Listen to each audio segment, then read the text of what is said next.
All right, can everyone hear me? This is Laura Marsden, EC Literacy Consultant for the Western Region. I'd like to welcome you to today's webinar on EC Coaching Collaborative. Today's October 3rd, and we are going to have an interactive discussion with Dr. Marcy Rock and her research and extensive research around in-ear coaching, and I'm looking forward to today's discussion. Dr. Rock, if you would like to begin at any time.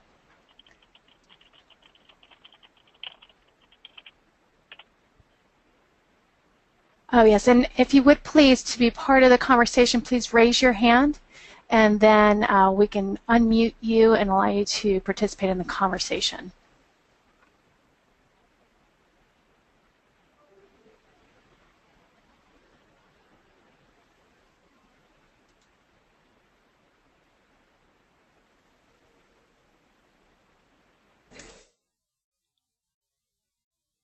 Hello. Good morning. It appears that I am now unmuted. Welcome. Glad to have you with us this morning. So if you're here, can you give us a raised hand, a shout out?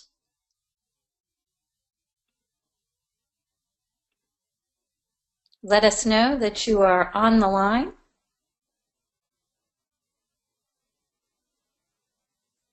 Type in a welcome, good morning, and I'm here and excited in the chat box.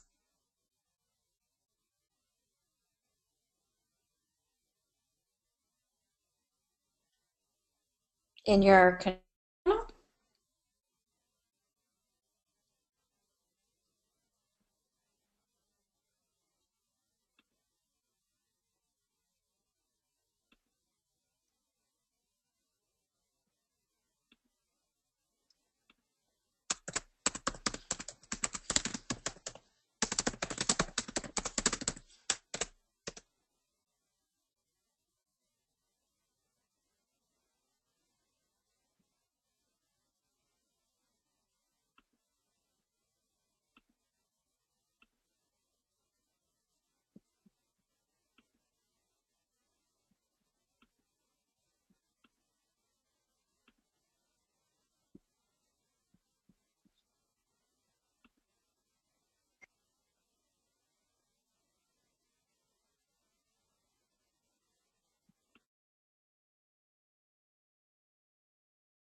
It seems we are still experiencing some technical difficulty. If you can hear me, we certainly apologize for that and appreciate your patience.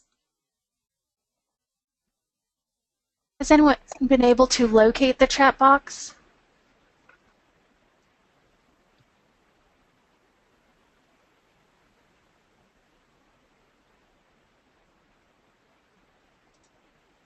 The chat box is at the bottom of your screen under the attendees.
Hello, Laura, are you able to hear me? Yes, I hear you just fine. Can you hear me? Yes. Okay. Yes. So Are we seeing anything in the chat box? Or I'm not on my end. Yeah, I don't see anything. Oh, there's one. Okay, it still hasn't come through for me. So it came through to me, but it is marked private. So it must be something in the way that we can have folks enter in the chat box, but see if there's an option to send all. So at the bottom of the chat box, you should have a drop-down menu that says all entire audience. So if you would, make sure that that's selected and then type in your name and where you're from. Do we know how many participants we have with us this morning? So we can give a hearty welcome. Yes, we have about 33. 33, so 33 patient folks. Thank you so much this morning. I'm not able to see that on my end here. So have we located the raised hand icon? The raise or lower your hand icon, which is also in the control panel by the chat box? Try selecting your chat box. Try selecting your chat box with the undock option. It's next to the X, and see it that should pop the chat box out, and perhaps you'll have a easier time navigating the chat box.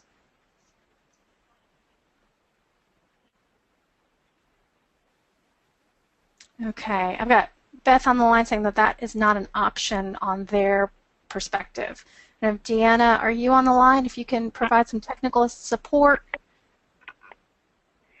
So they are trying to locate the raise the hand option?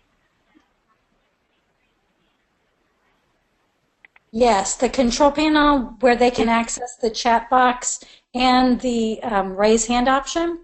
Okay, so the mute, you're going to see a button that says mute all, and right next to that is a hand with an arrow, a red arrow.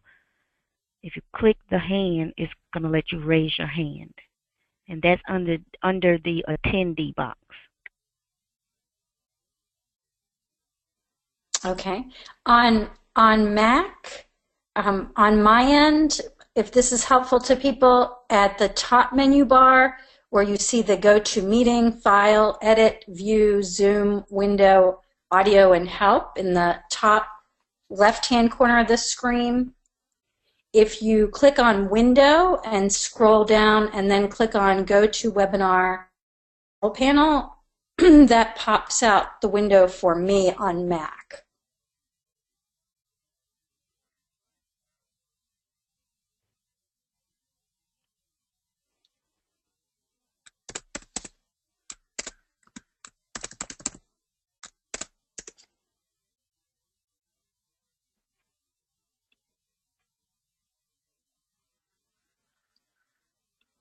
And so I'm able to raise my hand with the green by clicking on the hand icon with the green arrow. And then to put it back down, I click on it again and you see the red down arrow. Are others able to do that? Corey, we can see you. Thank you.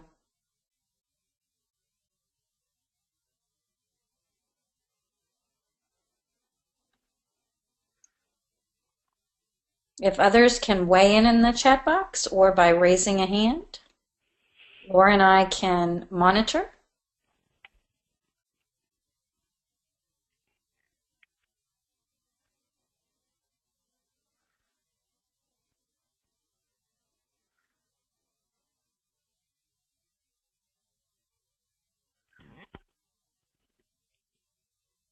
Laura, are you seeing anyone else?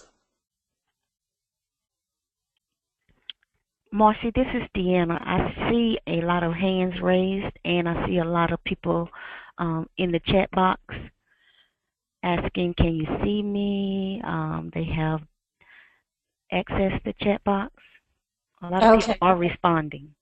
Okay, I'm not seeing that on my end. I don't know if Laura's seeing that on her end. Yeah, I see some hands raised, and there I'm seeing some activity in the chat box, but it's not outside of Anne. I'm not seeing anybody else, and it's a private message. I'm not seeing a group message or chat activity from others. Okay, I saw one from Corey. So it's like people are in various stages or places, as are we, in being able to see others. And again, we thank you for your patience and apologize for the hiccups as we navigate this three-way administration from differing geographic locations. It's a bit of a challenge, and you're all located across the state as well. So with technology comes many things to celebrate and some hiccups to work through. So we appreciate your patience and your positive attitude. So since it seems like we have some folks on board and able to use the chat box or the raised hand option, because this is interactive, let's begin with our advanced organizer. And Laura, if you can advance the slide, it doesn't look like I can do that. If you would, please.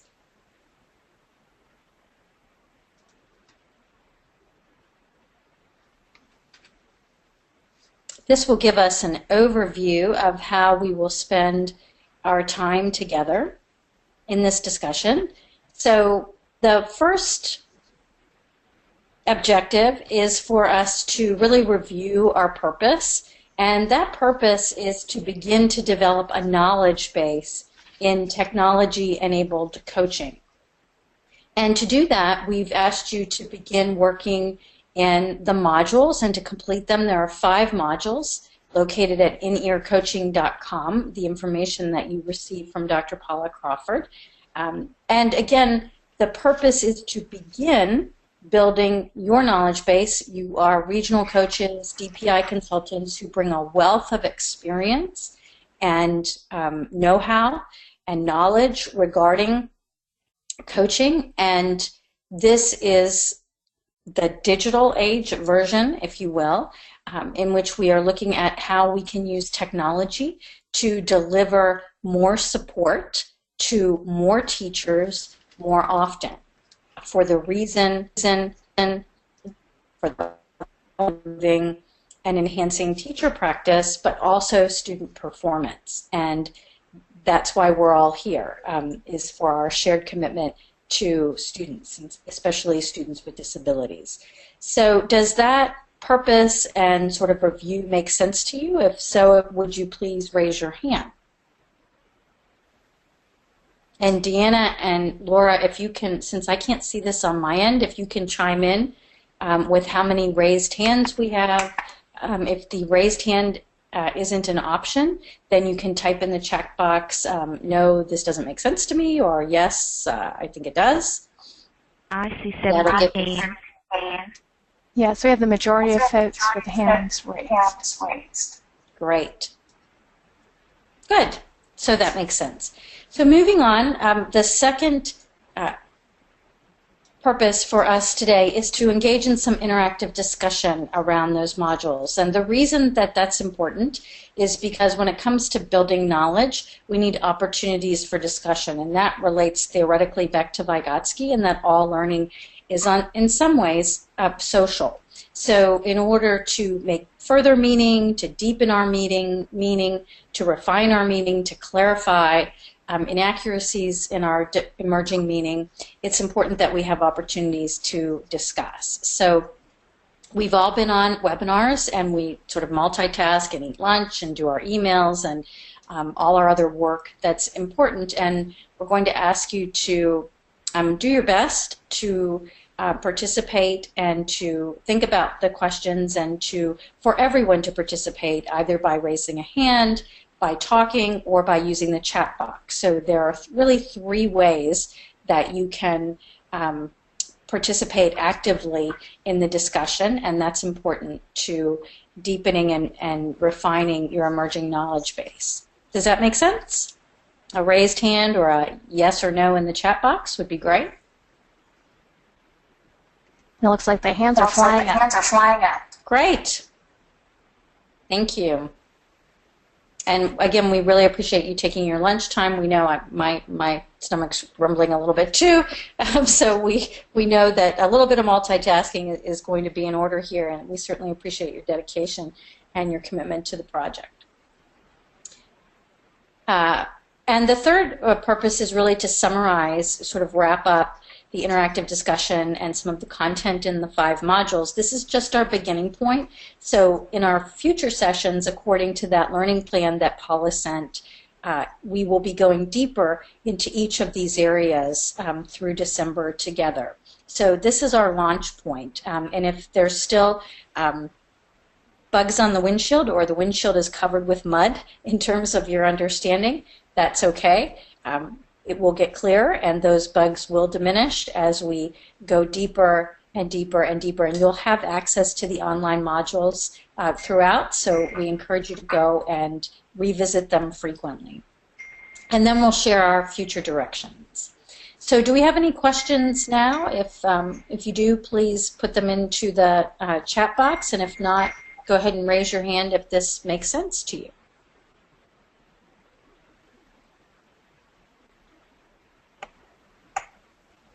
How's it look, Deanna or Laura? Hands are raising. And I don't see any questions. Okay, thank you, Deanna. And so Laura or Deanna, if you would advance to the next slide.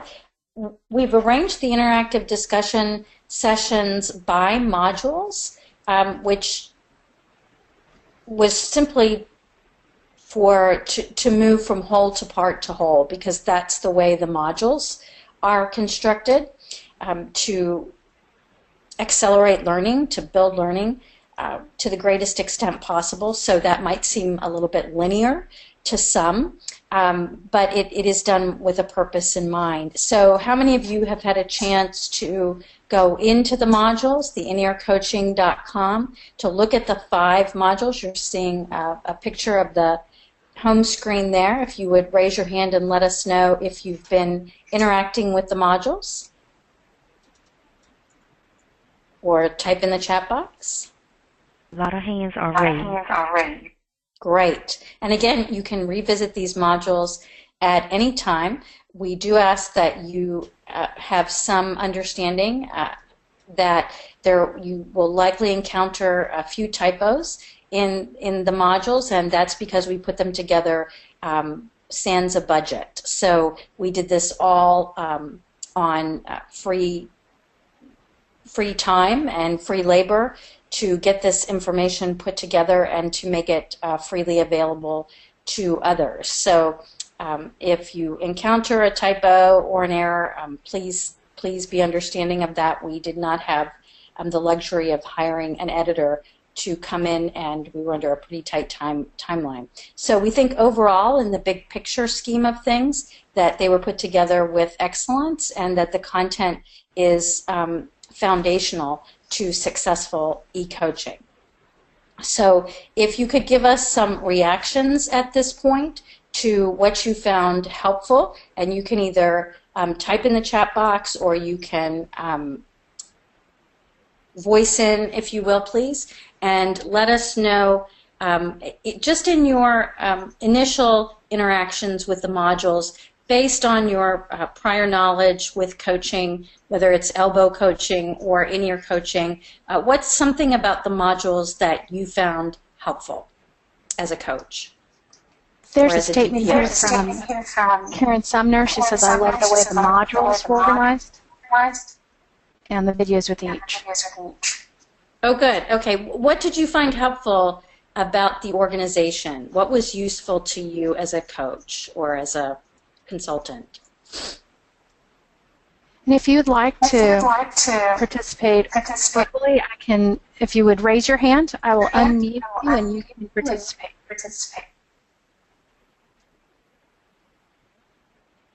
We're glad you found the videos useful and the organization. Okay, now Landis, I'm going to unmute you. I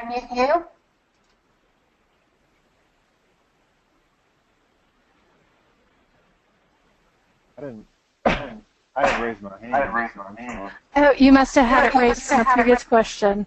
Yeah. Okay. Okay, some other folks have their hands raised. So Heather Hyman, I'm going to unmute you. Heather? Yeah, my hand just keeps going up on its own.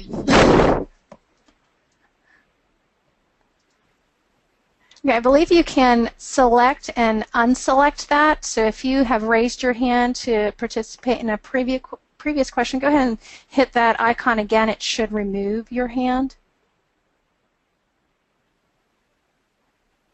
I'm seeing some comments in the question box stating that it was a good overview, the videos and slides, and then written overview. The videos in Module 5 did not work. The PowerPoints were very helpful. It was a good format.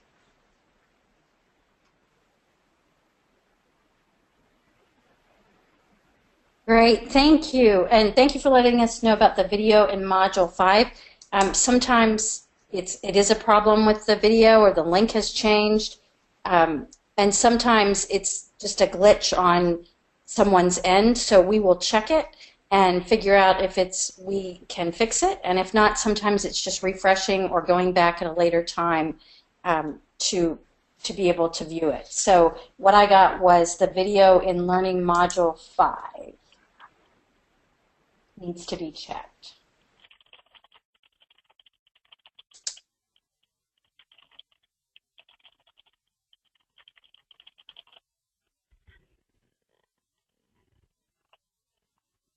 Another comment from Jeannie Brown. The summaries at the end of each modules were helpful. Great, thank you, Jeannie. Good, and I hope that the scenarios too, if you took some time to look at those scenarios, were helpful too. So we may be able to identify with some of them in each module, or yours may differ slightly with that real-world application. And I can see that my hand is autonomously raising too. So. Yes, I'm seeing, and I had unselected everyone's hands, and now they're all raising again. So I'm wondering, are these folks who would like to participate in the conversation? I will state a name and unmute, and if you say, you know, it's that phantom hand raise, but you have nothing to share, that is okay.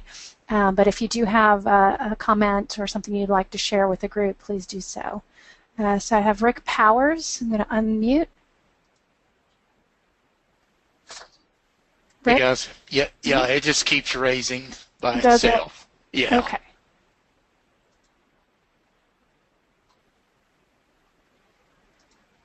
So I unselected everyone's hands.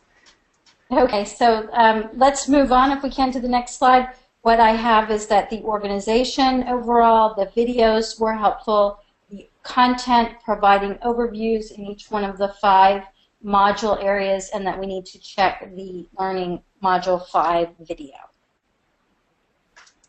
So moving on into each one of these modules, the question for us to ask and to discuss is, why bother with e-coaching? Why not simply continue with business as usual? Everyone, not everyone, but certainly many professionals in education and in special education are feeling fatigued and overwhelmed, and certainly a bit beat up, if you will, from all of the criticisms around teaching and learning, and it's a tough job. So we have literacy coaches and other forms of coaching, instructional coaching, cognitive coaching in schools, and so why would we bother with bringing the technology-enabled component in? Why not simply do what we always do, and that's talk about it after the fact? So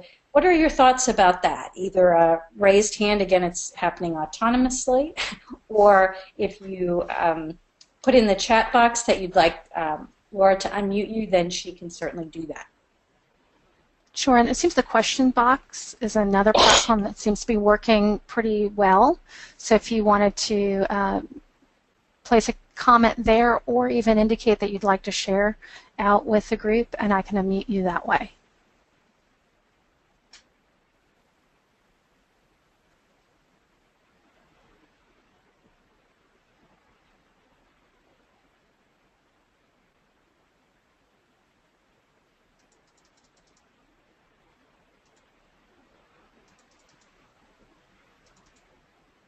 I hear some typing. I'm afraid that's probably me scrolling through the questions. Okay.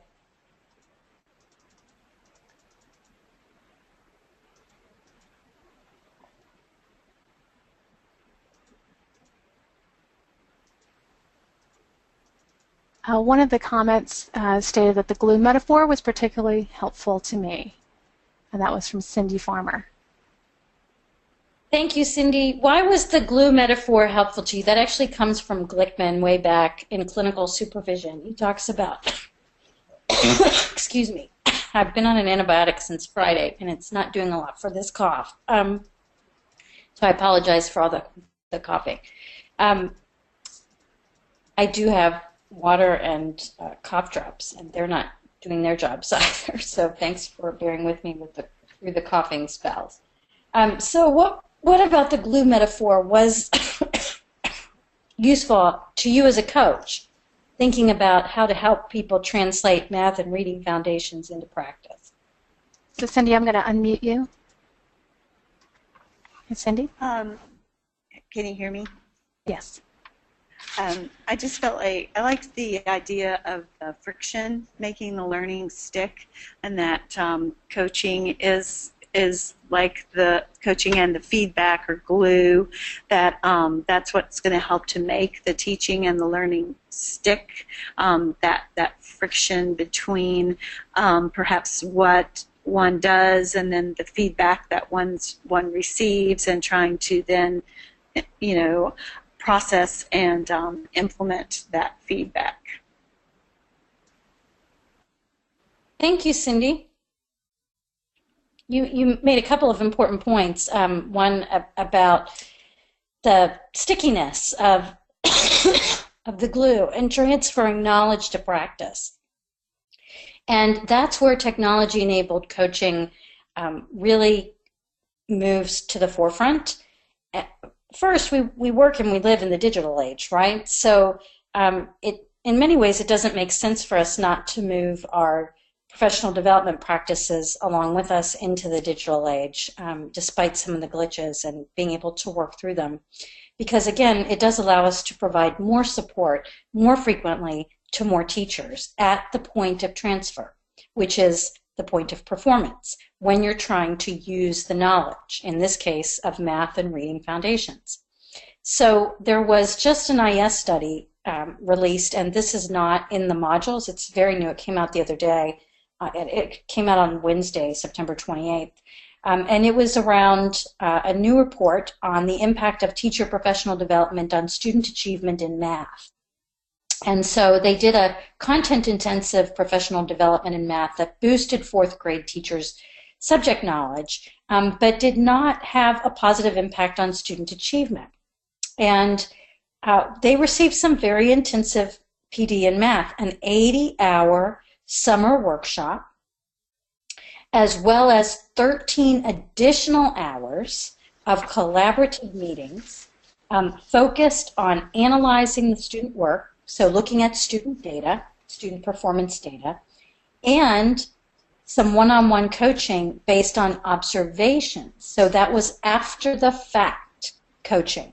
Mostly, the bulk of the time was spent in the summer workshops, building the knowledge base, with a little more time focused on collaborative meetings, looking at student data, and talking about what teachers did after the fact. And they gained 21 percentile points in their math knowledge in terms of teaching math effectively, which is great. We need to build the knowledge base. But the practice base, not so much. And so they did have some gains in the quality and use of math explanations, but no impact on student performance, very little, on average 2 percentile points, lower than the control group. So the question is why? And part of it certainly would seem, although we need more research to help us answer the question, is that there was an abundance of time spent on the knowledge building and far less time focused on the practice building. specifically looking at how students were responding in the moment and what needed to change about that instruction. So that transfer, that glue at the point of performance becomes especially important, and we're learning more and more and more about that, and we call that the transfer science. So it's pretty compelling reason, a pretty compelling reason not to continue with business as usual. How many of you would agree with that? Would you give us a raised hand?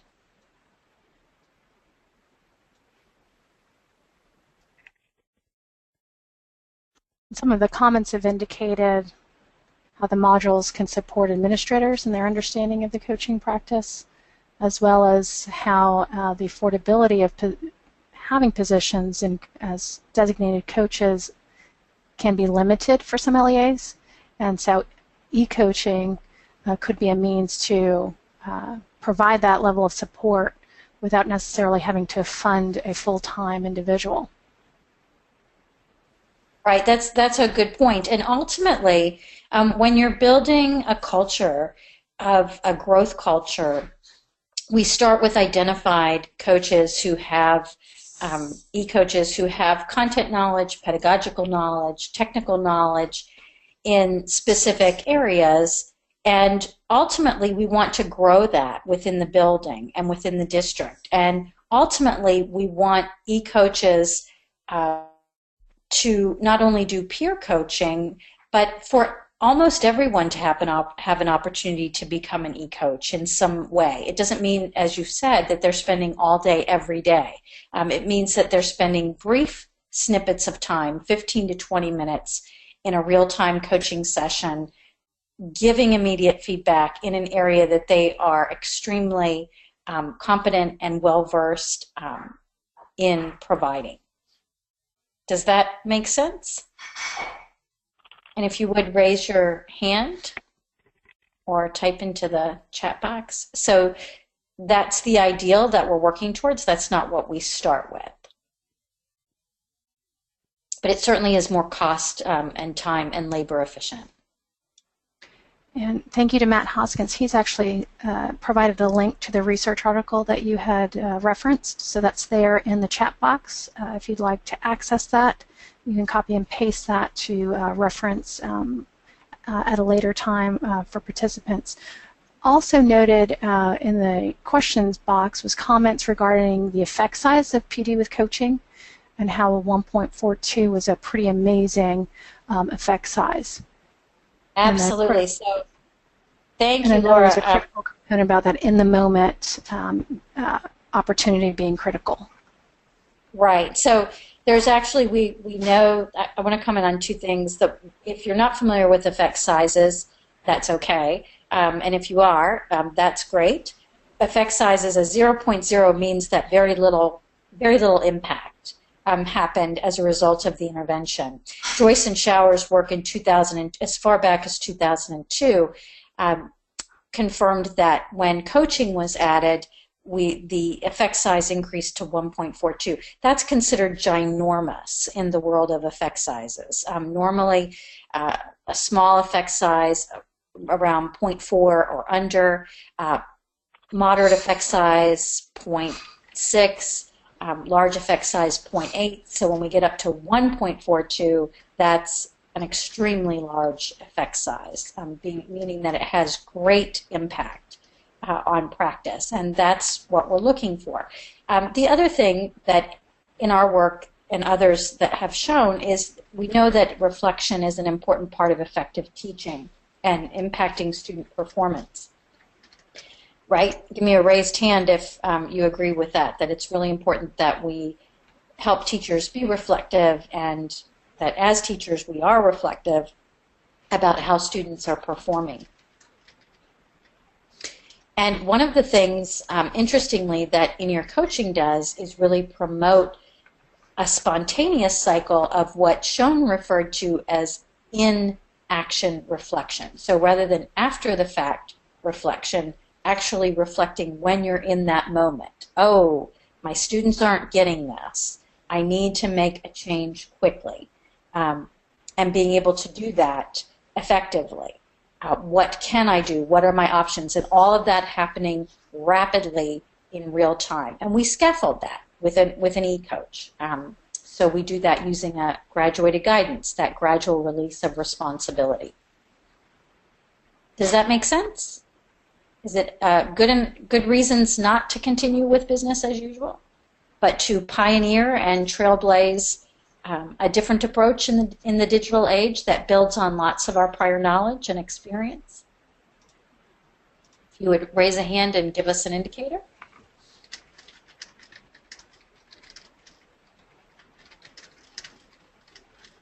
Several hands have been raised. Thank you, Deanna.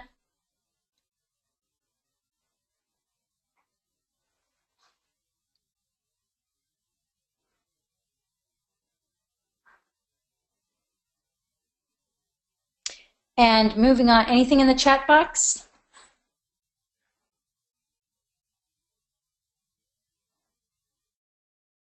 Just that some are not able to find the link that Matt had shared. We'll make sure that that goes out in an email to everybody that's participating. Thank you for letting us know. And we will send it out via email just to ensure that everybody has it.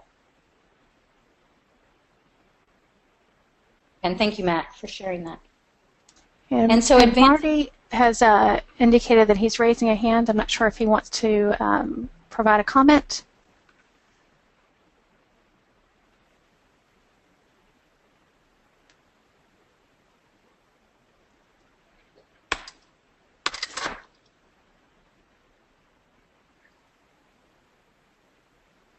Okay, I don't believe so. So we'll just keep moving forward.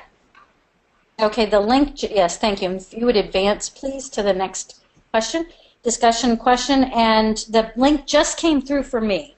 So you might want to check your chat box because it just came through in mine.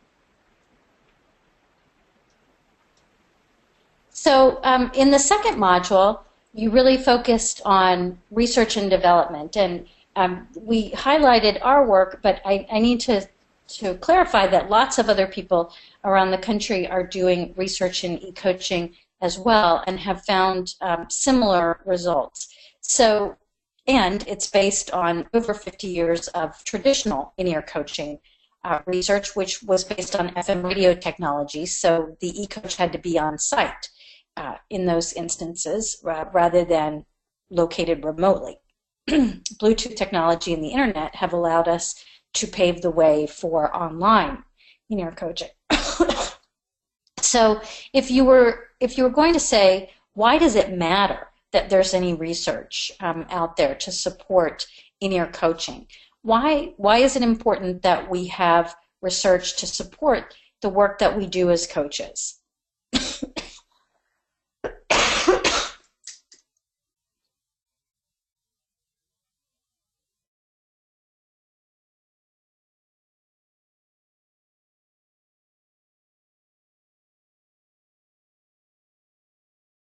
And if you would type or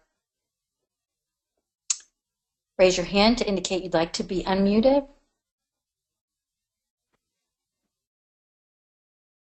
Marcy, So I have a request to please repeat the question.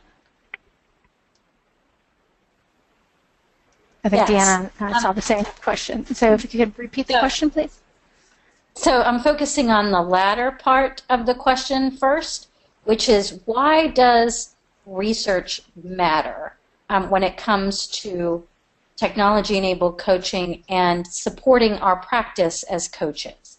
Why, when we're working with others, other teachers, administrators, why is the foundational research important?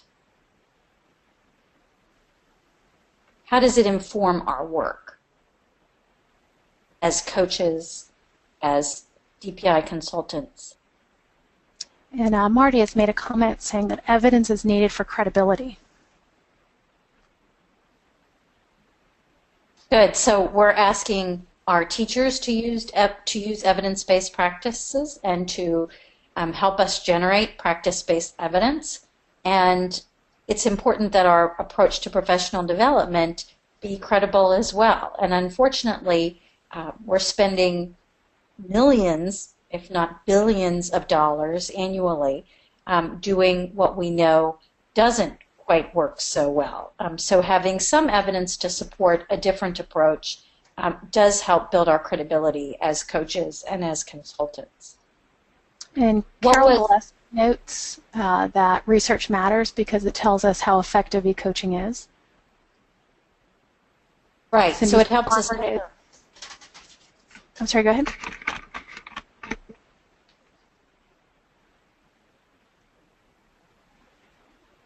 And Cindy's indicated that the research allows the practice to be repeated in a more reliable way. And then another comment from Doria, that we don't have the time, money, energy to fly by the seat of our pants. We must look at evidence-based practice as our approach to PD. And appreciate the fact that you listed positive impact on more than just instruction. Thank you. I love it. We do not have time to waste. Our kids do not have time to waste. They are already behind, woefully behind, and we just don't have the luxury of time to continue to waste it on approaches that might make us feel good and might be fun initially and all of those things, but really don't impact our students. So in our work, we've been able to demonstrate impacts on student engagement. It's much more difficult, if you do have a research background, to be able to demonstrate that its changes in academics are solely attributable to e-coaching or any other form of professional development. And as you're going to see through the next content, we define e-coaching very broadly as done on a continuum. So it's not just what's provided in the ear. There are 4 components on the continuum, and we'll go into those much more deeply next time. But I applaud these responses. They're great responses. It does, and it matters that, most importantly for our students and for our teachers who are out there in the trenches every day. Was there anything about the research that was shared in those modules that was surprising? You've already mentioned the impact on students. Was there anything else quantitatively or quantitatively, because these were mixed methods, about what the teachers said or about the impact on their practice that you found encouraging as a coach or as a DPI consultant? Anne indicated in the chat box that the research is clear that immediate feedback is important. Thank you, Anne. And the immediate feedback, there's been some additional research and feedback, 2 more studies after Mary Catherine Sheeler's in 2004. Mary Catherine's was a literature review. Since then, there have been some meta-analyses as well on single subject studies, as well as some analysis of evidence-based practice and immediate feedback. And let me be clear that immediate is defined liberally. In terms of having an effect, it's more impact when it is given immediately as defined in the moment and up to 24 hours. Once you exceed the 24 hours time frame, then you start to dilute the impact. Does that make sense? Can you give us a raised hand? So there's a continuum of immediacy, and that's important for you to think about as e-coaches, as coaches, as DPI consultants. So the more immediate, the better, lasting up to 24 hours. You're diluting as you go on that 24-hour continuum, and then after 24 hours, that impact drops considerably. Does that make sense? And many hands were raised after that comment. And a couple questions came through, and one is, let me see if I can get my cursor to move back up here. So there was a comment about engagement of students increasing from 73% to 90%. How is engagement defined and measured? That's a great question. That's a research question. So, and it's a practical question as well. So the way we have to capture that is by doing what are called momentary time samples. So we capture the e-coaching session electronically and store it on a secure on an external, secure, password-protected external drive. And we then go back and do momentary time samples wherein we set the timer for a specified increment of time. So it can be 2 minutes, 3 minutes, or 5 minutes. I believe, if I'm remembering correctly, we did 5-minute time samples in these studies. You can do seconds. You can do 20-second time samples. You can do much smaller or much larger increments of time.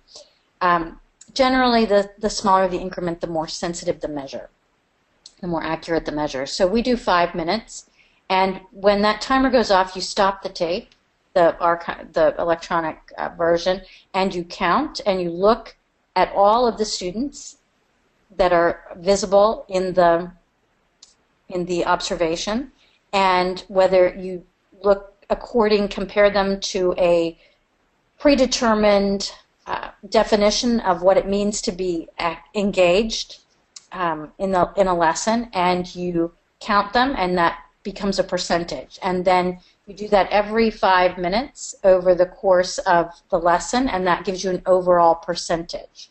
So there are trade-offs, there are different ways that you can do it, and we chose that because it's the most accurate overall measure. Are we capturing everything? No, but it gives us the best indicator overall, the most valid and reliable indicator overall of whether kids are actively engaged in the lesson, which we know correlates. There's not causation to achievement, but there's certainly correlation. We know that kids who are engaged more than 88% of the time have a higher level of academic achievement. So that's an association, not a causation yet, but it's an important one. Does that answer your question?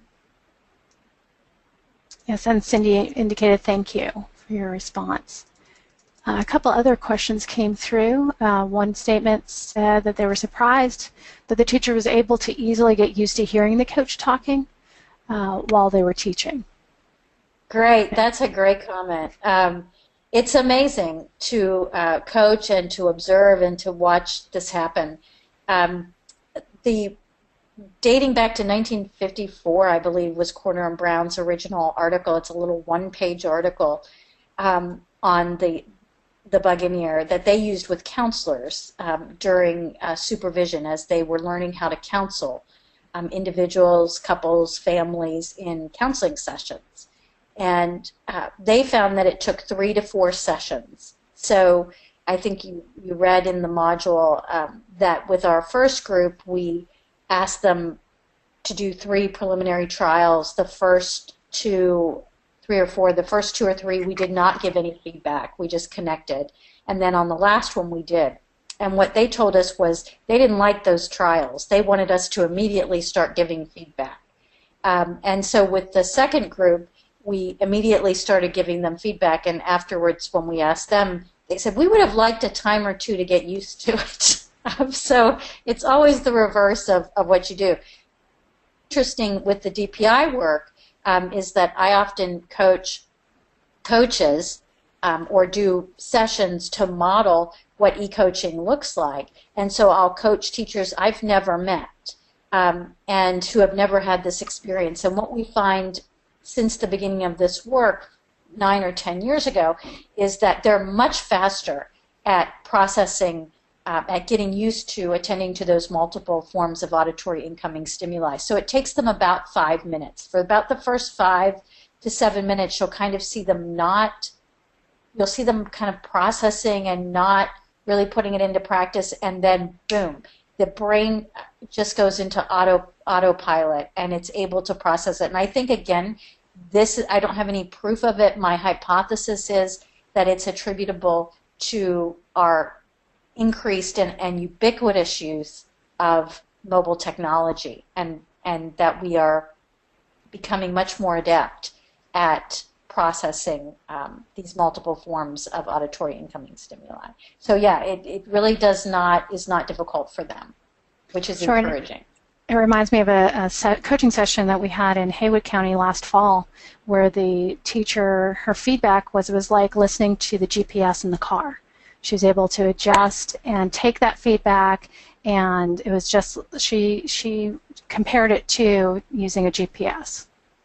That's a great simile or metaphor, that you're in the car and you're driving, it's a cognitive task, and listening to Siri or whomever's giving you the directions on your GPS, you're able to process that. Now, sometimes if it's really complicated or there's a lot of traffic, you pull over and you have to make some adjustments. And the same is true with e-coaching. Sometimes it gets complicated and there's a lot to juggle, and what we'll see is that they don't incorporate the feedback immediately, but they'll wait.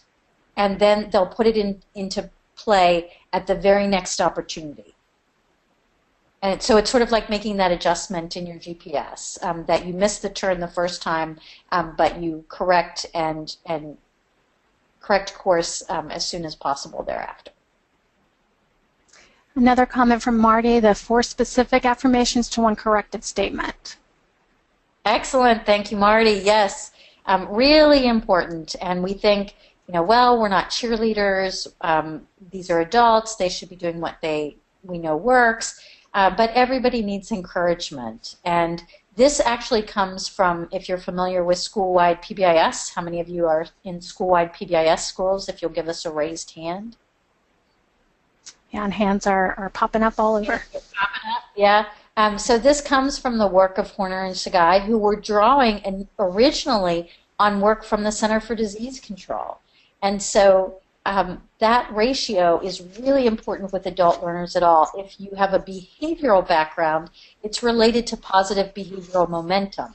So the more positive, encouraging feedback you get, the more likely you are to implement or carry out instructive or corrective feedback, the more receptive you are. So it sets the stage. It sets a positive climate for learning. And that's important for us as adults. We all need to know what we're doing well. Does that make sense to everybody? A hands up. And the hands are coming up again. Great. And moving on, are we ready to move on to our third? Or do we have some more? There was another question. Do you find the in-ear coaching is easier for those who are familiar with a program and or lessons versus someone who's just learning a program or content area? Is there any difference in the responsiveness to? That's a great, that'd be a great research study. Wouldn't it? That'd be great. Yeah, that's a great, we don't know. I can tell you that the teachers who have been involved in the work that I've done over the past 10 years have been beginning teachers, first-year teachers, all the way up through 20 years of experience. So early career, mid-career, late career, with the average being about, the mean being about 5 years of experience. So we don't have any evidence, I can tell you, through experience, not through actual numbers or statistics, but through having done over 800 of these sessions over the past 9 or 10 years, that it really depends on the individual's receptiveness to feedback. It is more challenging sometimes as a coach if there are numerous goals to work on. But that can happen with a late career or a veteran teacher as it can with an early career, or someone who's been through the modules, math or reading foundations, and for whatever reason is struggling to translate that knowledge into practice. So I think really my experience has been that the ease of e-coaching is really hinges on the individual's receptiveness to feedback rather than where they are with translating the knowledge into practice. Does that make sense? And there are some things we can do to encourage receptiveness to feedback, like the 4-to-1 ratio, using four times more encouraging. Does that make sense to people? And I'm seeing some hands being raised. One other comment around this topic was from Heather Hyman and her surprise around how long the research has been available demonstrating the ineffectiveness, yet we're continuing to do the same thing and not make change. Yeah, Heather, thank you. Yeah, I scratch my head about that most days. I think we all do. And we just, as humans, we're resistant to change. We are habitual, and we continue to do what's easiest, the path of least resistance. It's much easier to schedule a day of in-service or a summer, 80 hours in a summer workshop. We're more comfortable with it, excuse me, because it's what we're used to. And it happens in medicine, too. Excuse me. I don't do in-ear coaching sessions when I have a cough like this. I can tell you that. So again, I apologize. We thought it was more important to go forward than to cancel and reschedule, given everyone's differing schedules. It happens in medicine, too. There's a great TED Talk, and I can send you the link, that where they mention in medicine a female researcher, physician, who identified that exposure to X-rays in pregnancy increased childhood cancer rates. And although it was published, her work was published 40 years prior, it was not recognized by the academies of pediatrics in Europe or in the United States for over 40 years before practice started to change. So I think we have to live in hope and be encouraged and be pioneers and trailblazers and stay committed to advancing things that we know. Our knowledge is always changing, what works at this particular time. But we're not alone in education. So in moving on to Module 3, Coaching Basics, you're all regional coaches, DPI consultants. You have a wealth of experience with coaching after the fact. So these questions are not in any order, so jump in with any of them that you feel comfortable asking about. What are you already familiar with? What resonates with you that you can really build on? How is it similar? How does it differ from what you've done without technology? What are some of the really important basics that need to be in place? And how will you maximize your prior knowledge and experience? So again, no order. We don't have to be linear with this discussion on this module, but what speaks to you here as being important? And again, if you'd like to voice your comment or question, just type in the question box that you would like to participate, and I can unmute, just indicate unmute, or you can write in the chat box, and I will unmute your microphone and allow you to participate in a discussion.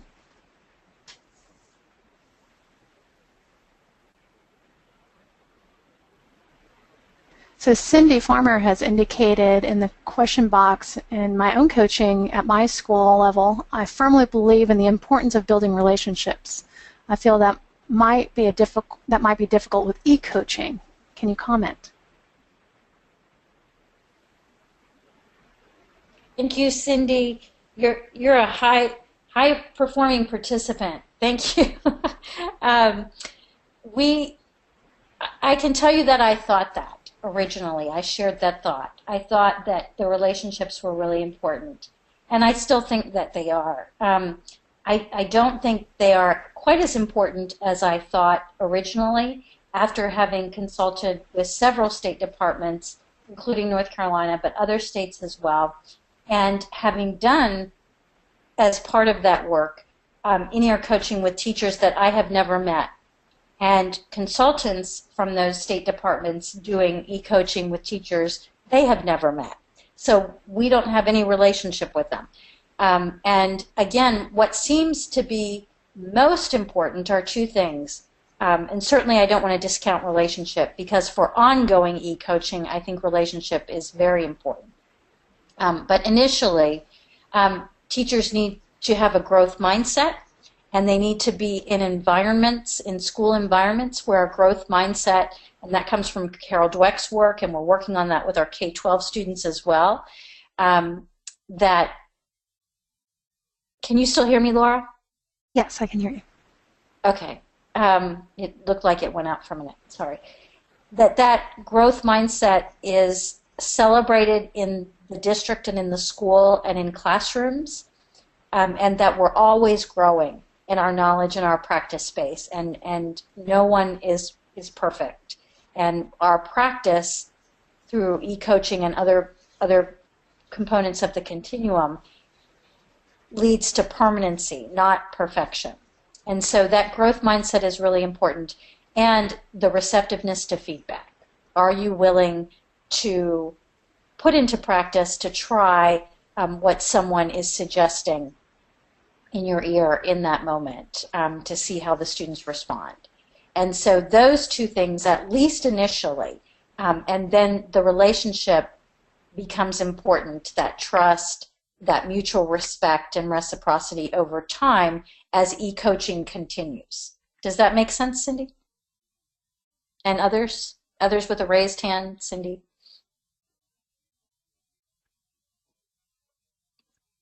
As there's quite a bit of questions that have come in statements. So Doria's indicated that she appreciates the connection to the implementation science. Right, yes.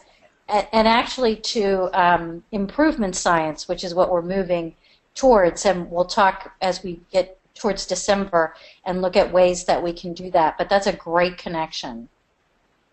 And then Marty's indicated that I think that leadership needs to understand coaching is as defined by our focus, and that there are a lot of opinions about what coaching is. Yes, Marty, you're right. You are spot on. There are a lot of interpretations about what coaching is and what it isn't, and I can tell you that it is not a magic wand, and it does not fix people, but it does act as a supportive other through effective professional development, and helping administrators understand and buy in is certainly important as well.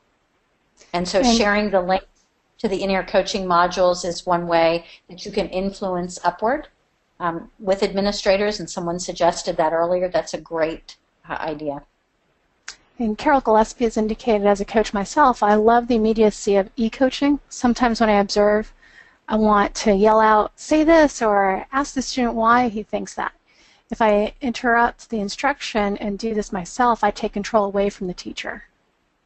Absolutely. Thank you. It's a really important point. It's really, elbow coaching can be very disempowering to teachers, because this not only are we taking control of the lesson, the students see that, and then they view the coach as being the more capable teacher or instructor in the room. And so by being in here, the kids very quickly forget that you're even there. They say hi initially, and they're very excited, and they really like it, but they forget that the teacher's even being coached, and they can't, it's discreet, so they don't hear what's being said. And so that's really empowering to the teacher because they're able to carry it out without that interruption.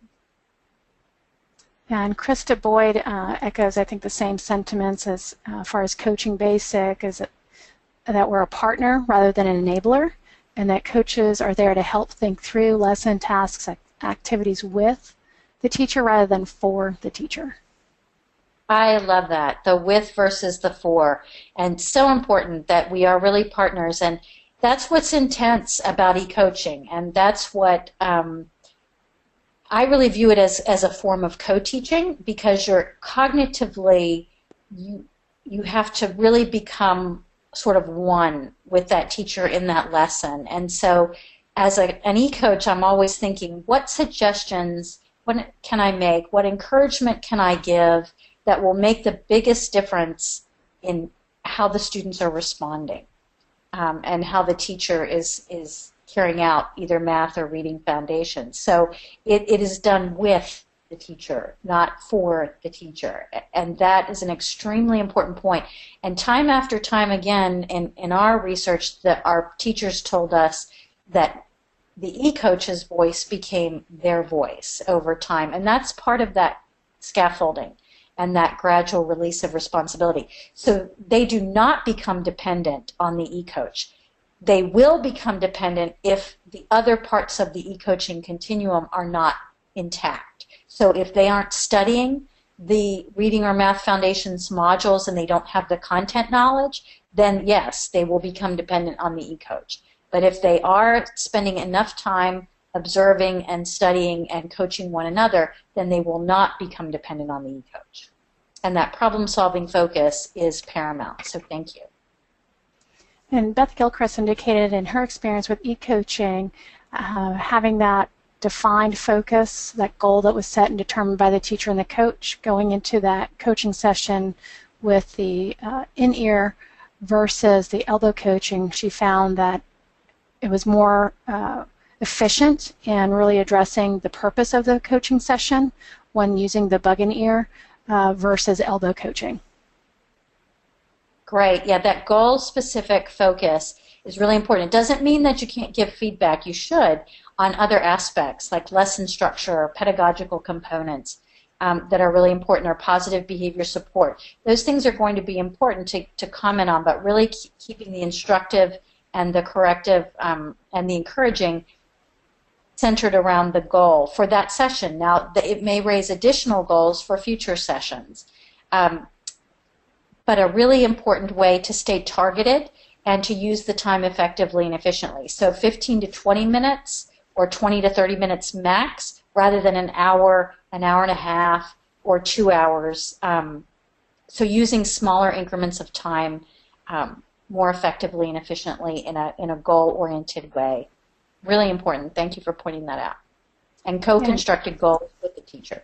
Right. And Corey Kick has indicated that e-coaching is necessary if we want to build capacity with math foundations, and indicated that I see major problems in growing use of a math foundations philosophy to teaching is the current lack of any coaching to help teachers apply what they learn in the course. I'm excited this may help fix that, is what Corey responded. Great, Corey. Again, it's at the point of performance. And so we have that knowledge, we strengthen that knowledge base, build that knowledge base, hone that knowledge base through the foundations, but then we have to train. And that's where the in-ear real-time coaching becomes vital, because it is at the point of performance. It is the glue. It is the stickiness that was mentioned earlier, that was in the modules, going way back to Glickman. So important that without that glue, we just can't, so little transfers, as evidenced by that 0.0 effect size.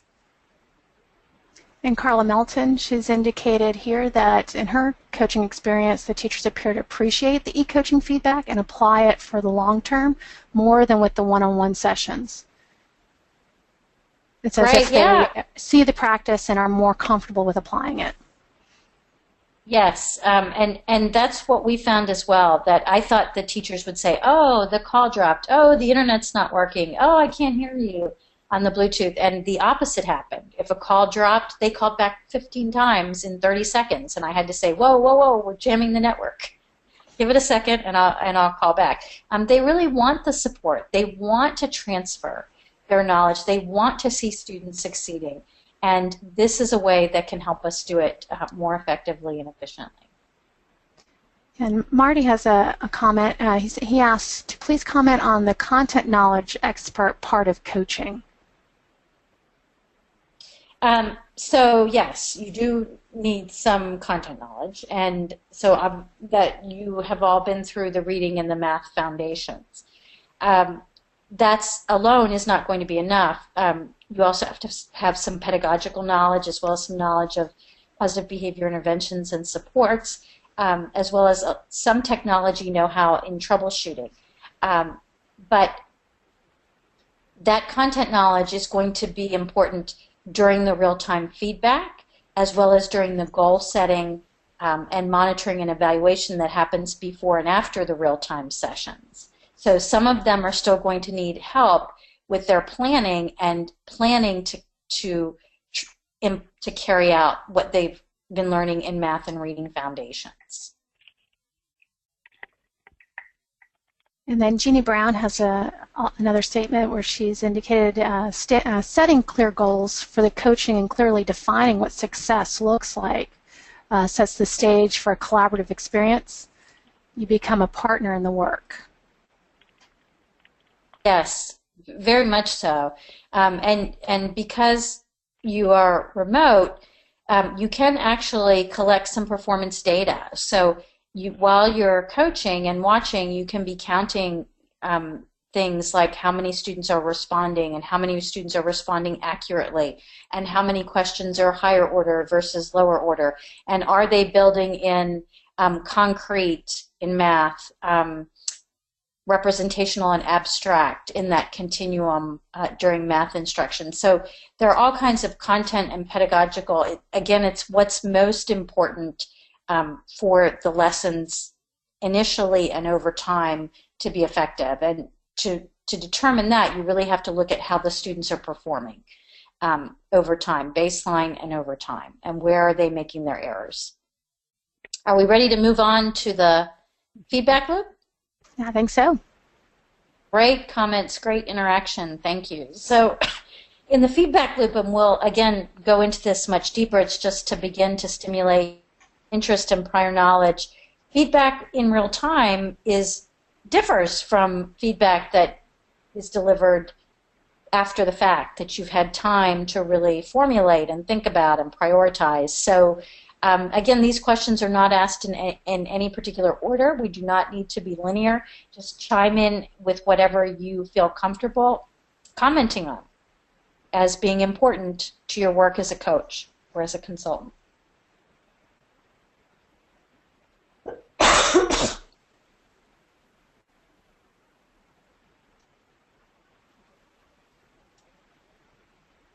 How many of you are comfortable giving and receiving feedback? Let's just see a show of hands there. It can be daunting, to say the least.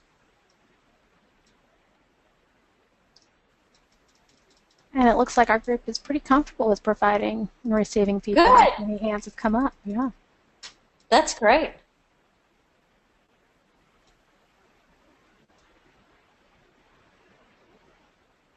Any comments? That didn't come up, so it'd be interesting to hear from both sides. If anyone would like to mention in the question or chat box that they would like to share a statement, I can unmute you. That would be great, even hearing from people who are uncomfortable. I often hear, I don't know how I'm going to comment so quickly when it's all happening in real time.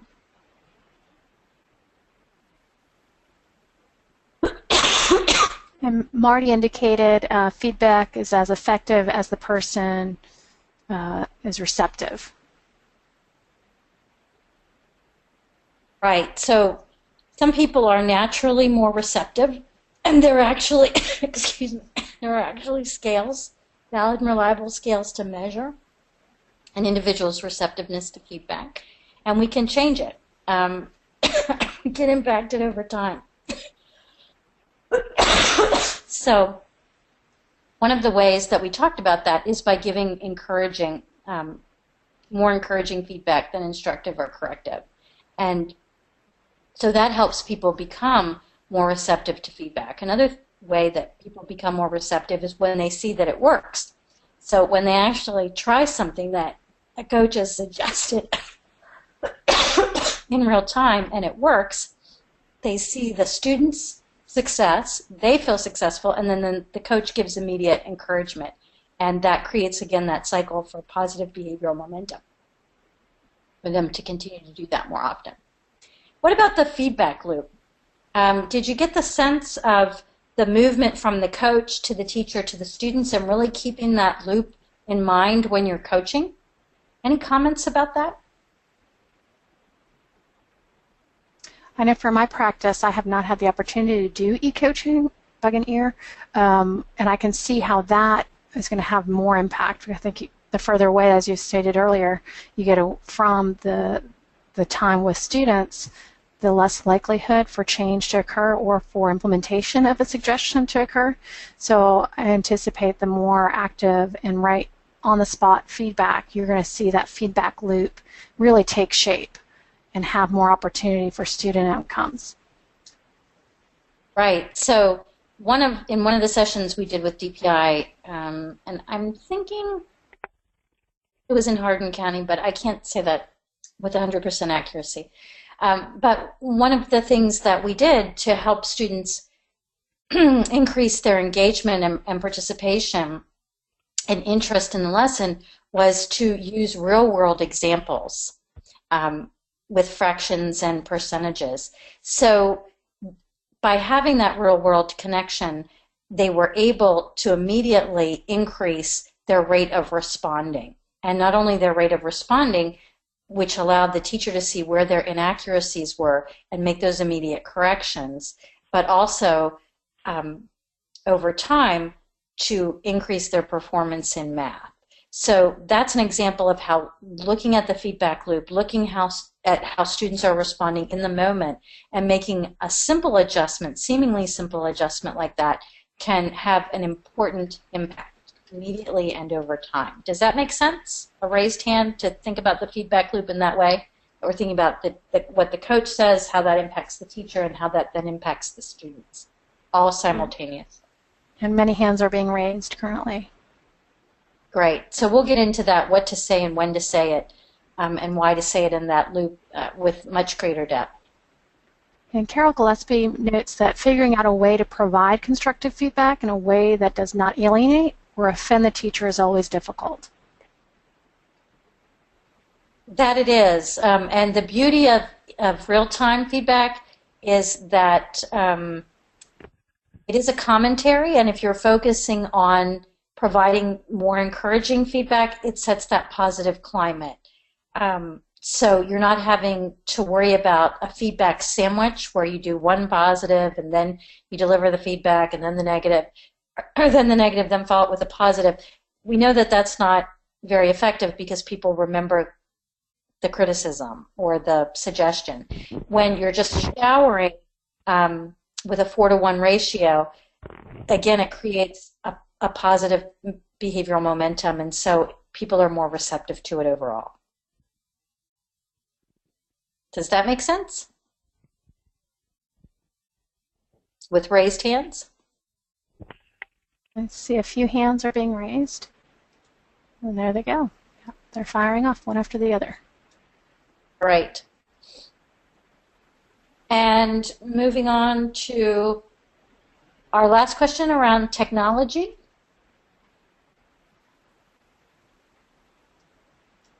So some of this has changed since the modules were developed, and we're actually going to be using swivel technology, so we'll get into that in our future sessions. But what were technology components, and have you had any experience with them? So if you've done any in-ear coaching, if you would give us a raised hand and let us know.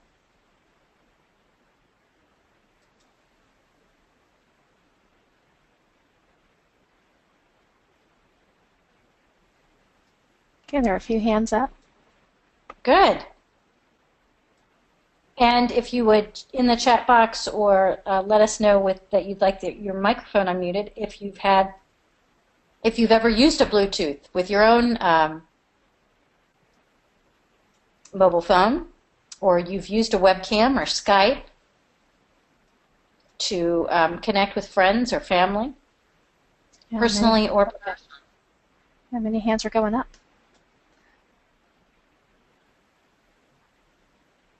Great.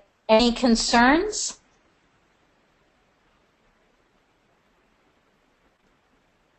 Related to privacy, confidentiality?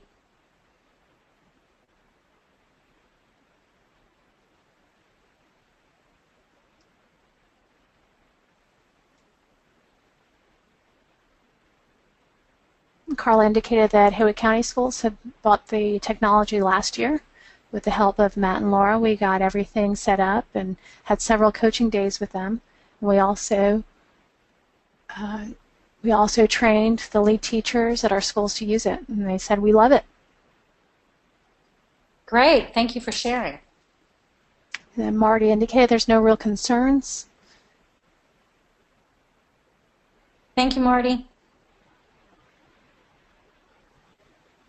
When I first started this, and variously since then, many districts will block Skype or block the interactive video conferencing platform, GoToMeeting, whatever you're using, and that simply requires working with your tech folks to decide what they'll allow to go through. Some people prefer Google Hangouts at UNCG. They have Skype is not approved. We are supposed to use Google Hangouts. So different districts and different schools buildings have success with different interactive video conferencing, and it's fine. We can be very flexible with that. Anything that excites you about the technology? Around the possibilities?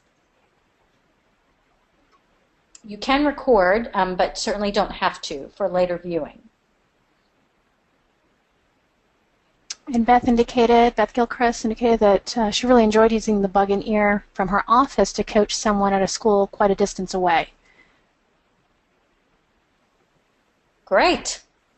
And then Carla indicated that they had new and veteran teachers volunteer and participate in e-coaching, and they find it less intimidating. Wonderful. Yeah, again, because it's more like co-teaching. It's a partnership endeavor. You're in it together. It's not the snoopervisor, if you will, coming in to find out what you're doing wrong. That's not what this is about. It's not Big Brother. It's not nagging mother.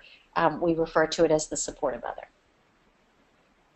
So moving on, the technology's come a long way, and there are some glitches still that happen, but you don't lose any time. If you can go back. Sorry, kind of got. That's okay. You haven't lost any time because you haven't traveled, and so it is again a more effective and efficient way just to simply reschedule. So if you move on to the next slide, please, Laura. Thank you. So our learning goal today was to begin to develop some knowledge base or review, if you have done the modules previously, and to engage in some interactive discussion around those beginning or review knowledge bases. And so we looked at these 5 areas and sort of talked about some key points around them. And going forward for our next session, if you would please advance, Laura. We will develop a deeper understanding in each one of these. So before our next session, Dr. Crawford sent you the learning plan as a guide, so if you would refer to that, we would like you to review the Coaching Basics module, and then I will send a new one, or Dr. Crawford will, that will focus on the e-coaching continuum. And that's comprised of 4 components. So how we set this up in Reading and Math Foundations so that we get the transfer. The one-on-one coaching in and of itself is not sufficient. So it's really looking at how we build the continuum into the Reading and Math Foundation. Are there any questions or final thoughts as we wrap up our time together? We certainly appreciate your participation, your patience, and your generosity with your time over the lunch hour, which is what people picked on the doodle poll, is my understanding, as the time that was best for all. There are 2 that we weren't able to address when we were talking about feedback. So Heather Hyman indicated that it was interesting to see the 4 different types of feedback, and I'm going to keep data on myself on which types of feedback I'm providing. I already know I am heavier in some areas than others. Wonderful, Heather. That's great. And you know what? I would actually add a 5th component to this continuum, and you just brought it up, and that is teacher self-monitoring or coach self-monitoring. So yeah, in those 4 areas, the encouraging feedback, the instructive, the corrective, and the questioning, are all important, and using them when and why during a session. Thank you, Heather. And the other one? Cindy also, she compared that feedback process to Dancing with the Stars and how the constructive feedback that coaches would provide and how it contrasted with Simon Cowell's method of feedback. So she brought in some humor to it and pointed to some of the information that were in the module. So thank you, Cindy, for that. Yes, thank you, Cindy. And it's funny because, Simon gives important feedback, but we have to have the Paula Abdul there as well, showering that encouraging feedback more frequently than the Simon Cowell feedback, yes, and the delivery. So hopefully we don't say, wow, we hate it. That would not be instructive or corrective. It would be evaluative and certainly not encouraging. But what can be changed? And so really looking to your models for feedback. And those popular models are great ways to build your coaching repertoire in terms of feedback. So thank you for sharing. One more minute. So anything else as we wrap up, Laura, that we haven't addressed or comments that came in? Yeah, and Krista indicated that they have provided viewing for teachers to use for themselves. So I'd be interested to know what that is. That cameras, video, feedback. I don't know if we can maybe have Krista elaborate. Yeah, it can be great. It can be a great tool. It can also not result in changes because we don't always know what we don't know. So sometimes we can immediately see what we would like to change and to be able to set some goals around it, and sometimes we can't. That's the real value of that a coach brings, is to help us see things that we can't see on our own, or we don't see. Yeah, she indicated that the swivel tech for teachers is used in a self-reflective and monitoring manner and has been optional for teachers to include a coach on their initial viewing. Right, sure. And on initial, I always say, oh, get a big box of Kleenex and M&Ms, a bag of M&Ms, because we all looked at, I certainly needed it, we all look and sound a little differently than we think we do.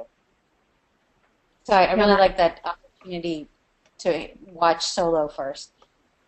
Yeah, and Marty's leaving us with a great connection to our foundations work, reading and math foundations work. He says, stated before, the real-time feedback and actually follow up after foundations, it will fill a void. So I'm excited for the work ahead. Yeah. Great. Thanks for ending us on that uplifting note. And yes, it fills the void by providing the glue and the stick-to-itness and the stickiness that allows us to transfer the foundations to practice to make an impact on kids.